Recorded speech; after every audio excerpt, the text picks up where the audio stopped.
So, here in a few days, I'm having some really good friends over for a little Friendsgiving, and I wanted to have everything prepared ahead of time so while my guests are here, I could just enjoy them and visit. And all I have to do on the day that we're having this meal is just pull everything out of the fridge and heat it up and have our meal all ready without me being in the kitchen all day. So the first thing I'm preparing is stuffing, and a couple of days ago I baked this loaf of sourdough whole wheat bread, and I'm cutting it up and putting it on a cookie sheet because after I cook the cream cheese Danish that I'm preparing, I'm going to put these breadcrumbs in the oven and dry them out really well. So I'm just going to cut them up and place them here until I am ready to get them in the oven and get them all dried out.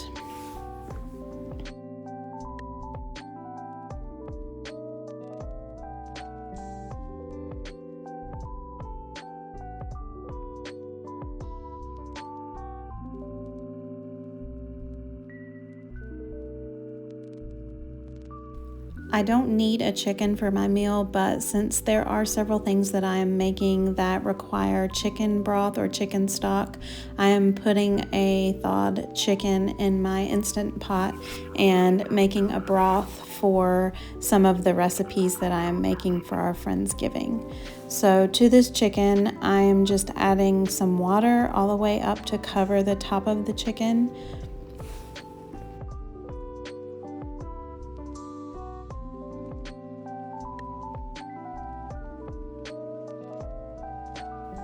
And then I add some minced garlic and some minced onion, salt and pepper.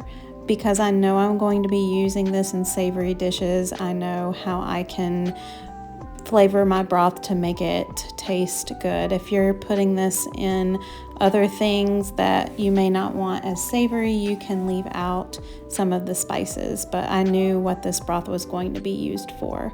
So I am just putting the seasoning in there, and I'm going to turn this Instant Pot on and make some broth.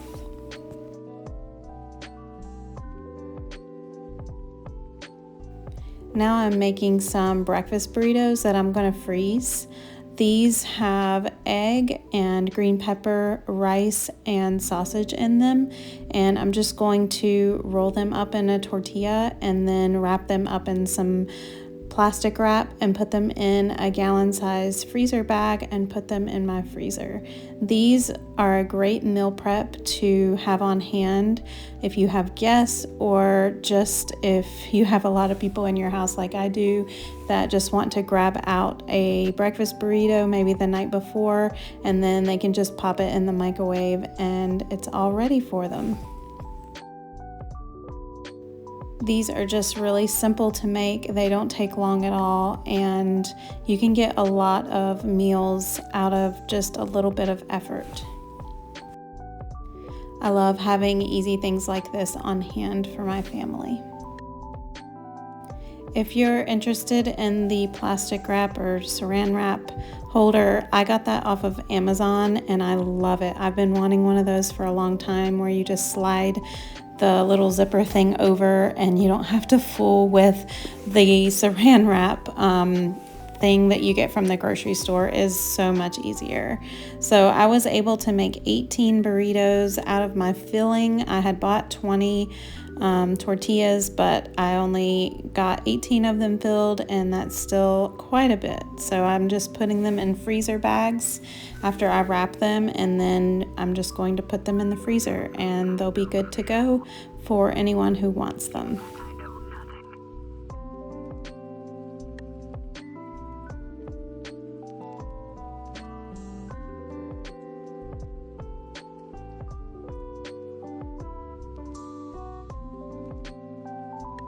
So these are the cheese Danish that I made. I made some brioche bread or some brioche dough to make these, and I will show you how I make my brioche dough when I make my rolls here in a little bit. But I just made this dough, and now I'm putting the cream cheese custard on, and then on half of these I decided I wanted to make blueberry, and I'm leaving the other half plain. So I just pushed down the tops of the 12 of these after they rose a little bit, and then put them in the oven for 20 minutes. And I already tasted one of the plain ones and they are so good. These turned out really well. I have made these in a braid before and then put all the toppings on, but this is the easiest way to make these. And this is the same recipe that I'm using to make our rolls, the brioche base of these Danish rolls. So I'm just putting an egg whitewash around the outside, and you can find this recipe on Farmhouse on Boone. She also just came out with a new cookbook that I found this recipe in and decided I needed to make this right away. And if you decide to make them, you will not be sorry. They are absolutely delicious. And in her recipe book, she used strawberry instead of blueberry, but you could probably use any fruit or leave some plain like I did. Before I serve these to my guests, I'm going to drizzle them with a little bit of simple icing made of just some milk and some powdered sugar. So here I am making more brioche because I am making rolls. So in this process, you need a cup of active sourdough starter,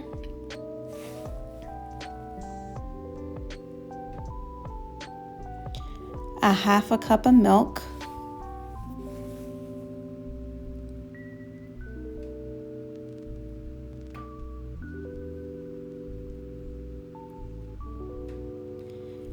you need 4 eggs, and since these are farm fresh eggs, I do crack them in a bowl before I add them to the mixer, just in case I have a bad one.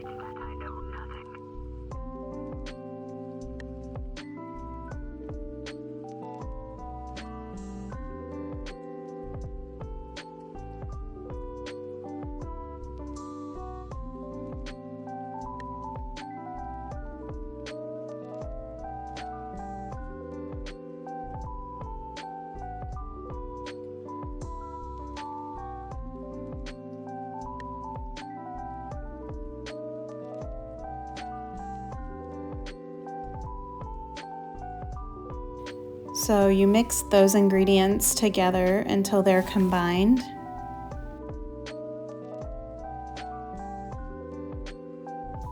And then you add 2 sticks or a cup of butter, and then 3.5 cups of bread flour, and then 1/4 of a cup of granulated sugar.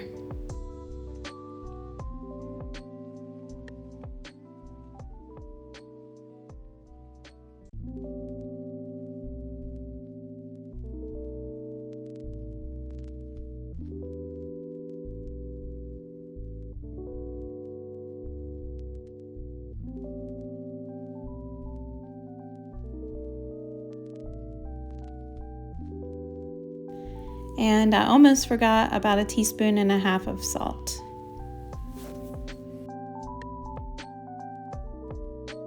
So this is an enriched dough, and it takes a little bit longer for the gluten to develop, so you want to knead this dough for almost 20 to 30 minutes. It takes quite a while to get this dough exactly the way you want it. So when it starts to come off the sides of your mixer, you know that it's ready. So while my bread is kneading, I get started on the green bean casserole. These are green beans that I grew in my garden this year, so it's really cool that I get to open these jars and use them. And I'm just going to drain off the liquid that is on them. I put 2 tablespoons of butter in my pan, and then I'm going to add 1/4 of a cup of flour to that and mix it in together. It is really easy to make your own cream of mushroom or cream of chicken or cream of anything soup. I do not buy cans of that anymore. If you want to, that's fine, but this is a whole lot less salt, and you can control the ingredients that is in your dish a whole lot easier. And this is not hard to make. So I just mix the butter and the flour together, and then I add about 2 cups of chicken stock. That is from the chicken that I cooked in the Instant Pot, and then I add about 1/2 cup of milk. I also add about a tablespoon of onion powder and a teaspoon of garlic powder and salt and pepper to taste.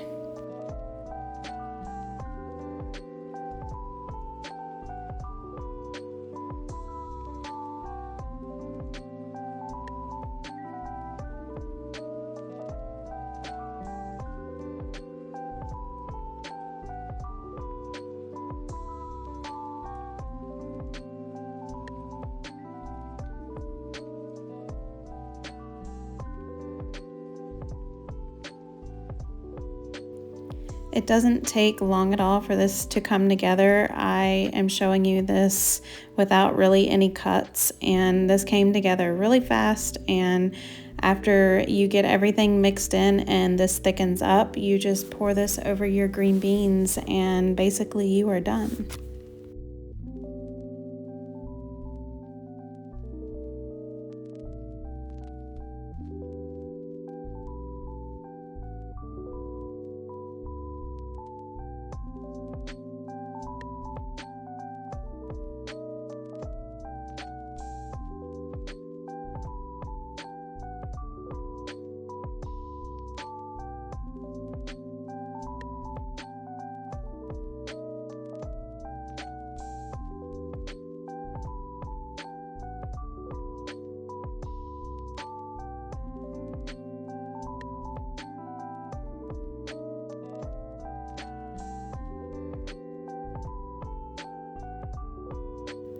I go ahead and add my French fried onions and spread them out evenly and put this in the fridge. So when I get this out, I'll get everything out about an hour before I bake it so everything can come to room temperature a little bit, and I will cover this with foil when I bake it so that the French fried onions don't burn. And then I'll take the foil off of these for like the last 15 minutes of baking so that the French fried onions can crisp up a bit.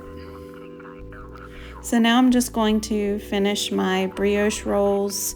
Well, not finish them, but get them out of the mixer, and I'm going to put them in my bowl, and I'm going to let this rise overnight. So this is going to take a long time, and since this is sourdough and enriched, it does take longer to do the ferment, the bulk ferment. So I'm going to put it in this bowl and I'm going to cover it with saran wrap, and in the morning I'm going to get up and I'm going to shape this dough. It's going to be doubled in size, and I'm going to shape this dough into 24 rolls, put them on a cookie sheet, and I'm going to spray the top of my saran wrap with some olive oil spray so that it doesn't stick, and I'm just going to pop them in the refrigerator, and then the morning or the day that I'm going to bake these, I will get them out of the refrigerator and I will let them rise for a few hours so that they can get nice and puffy, and I will put butter on them before I bake them, and they're going to be so good. I'm so excited for these rolls. And you know, everyone shows up for Friendsgiving or Thanksgiving just for those rolls. So I will definitely have the rolls for everyone. So now I'm going to get the sweet potato casserole ready, and are you team sweet potato casserole is a side or sweet potato casserole is a dessert? Because sweet potato casserole is definitely almost like a dessert. So I just peel and chop up my sweet potatoes in little bite-sized pieces, and I just boil them until they're fork tender. You could also put your whole sweet potato in the microwave and heat it up that way, or in the stove. You just want to get the potato on the inside soft enough so that you can mash it. So while my potatoes are cooking, I make the pecan streusel topping. I am doing half and half. I have some people who want marshmallows and some people who want the pecan topping, so I decided to just, instead of making two separate dishes, to just make a half and half. So to make the pecan topping, you want to soften a half a stick of butter, 1 cup of chopped pecans, 1/3 of a cup of flour, and a half a cup of brown sugar. And you'll just mix this together until you get everything coated in the butter really well.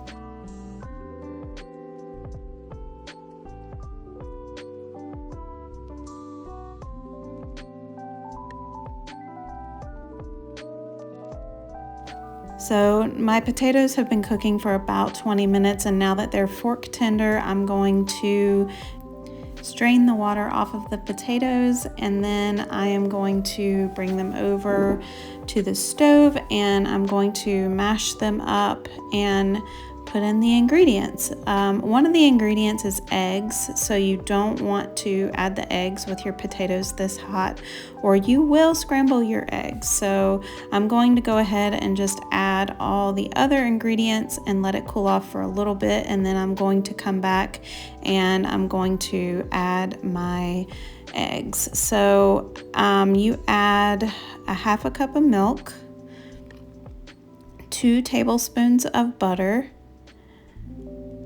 about a teaspoon and a half of salt, 2 teaspoons of vanilla, and 2/3 cup of sugar, which definitely makes this dish a dessert.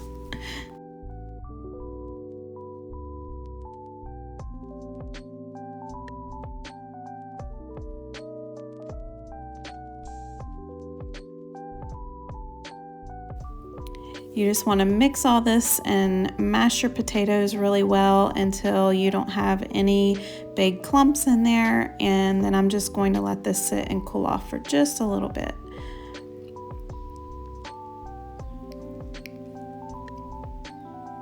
So now I am getting my breadcrumbs out. I was able to get those in the oven, and they were in a 350-degree oven for about 20 minutes until all of them are really crispy like croutons. So I'm going to make the dry seasoning for the stuffing with 2 teaspoons of sage, 2 teaspoons of minced garlic,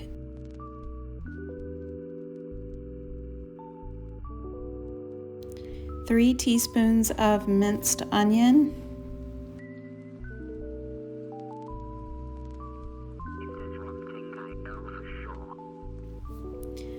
a teaspoon of pepper,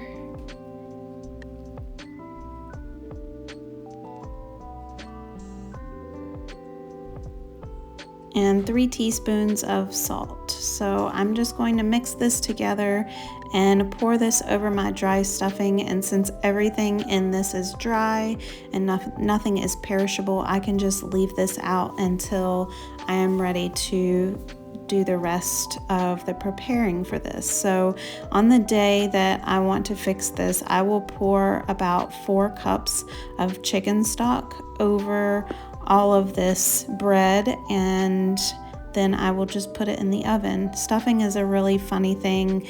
We cook bread and then we dry it out and then we make it moist again with some chicken stock, but this recipe is so good, especially with the sourdough bread. I really like this homemade stuffing. It beats a box stuffing by a mile. So now I'm just going to finish off my sweet potato casserole by adding my 3 eggs in here. This is my husband's late mother's recipe. I actually have her handwritten recipe of this, so this recipe is really special to me, and I think of her when I make it because I do have her recipe.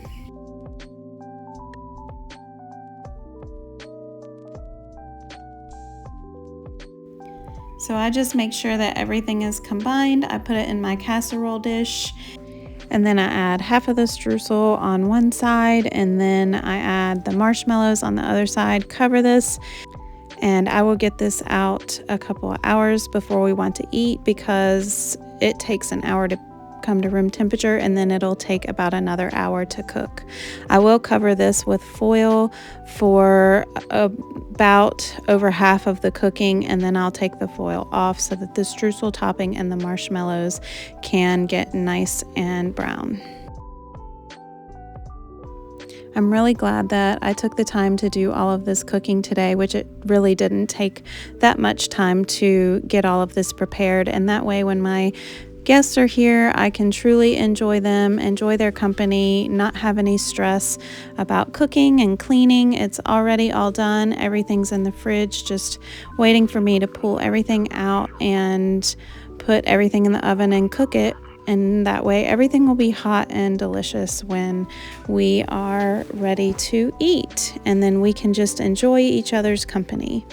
So I also plan on making 2 desserts for this, and I am going to film that also, so you will get that in the next video. But I hope that you enjoyed this video. I appreciate you stopping by, and please leave in the comments what your favorite Thanksgiving meal is, and I hope that you have a great day.